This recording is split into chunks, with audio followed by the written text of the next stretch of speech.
વડોદરામાં શિક્ષણ સમિતિના પૂર્વ ચેરમેન સામે વધુ એક ફરિયાદ નોંધાઈ। જમીન લે વેચમાં દિલીપ ગોહિલ વિરુદ્ધ છેતરપિંડીનો આરોપ લાગ્યો છે। જમીન વેચીને રૂપિયા 1 કરોડ 4 લાખ લઈને કાચા કાગળ આપ્યાના આક્ષેપો થયા। કટકે કટકે રૂપિયા પડાવ્યાના પણ આરોપ લાગ્યા છે। સુખલીપુરા ગામની જમીનમાં વેચાણમાં છેતરપિંડી કરવામાં આવી। કમલેશ દેત્રોજા નામના શખ્સે પણ છેતરપિંડીમાં સાથ આપ્યાનો આરોપ લાગ્યો છે। ભાણિયારા ગામના રમેશ પટેલે પોલીસ ફરિયાદ નોંધાવી છે। છેતરપિંડી થઈ છે।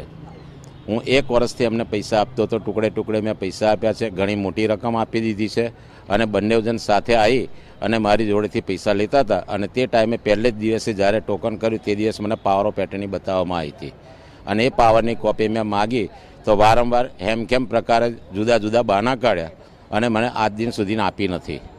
એટલે પહેલાં તો મારું એક જ રિક્વેસ્ટ છે કે પાવર ઓફ એટર્ની એ લોકો પાસેથી છે તે પહેલાં કવર કરો કે આવો પાવર બતાવીને બધાને છેતર્યા છે તો મને છેતર્યો છે એ રીતે બીજા કોઈને ના છેતરે।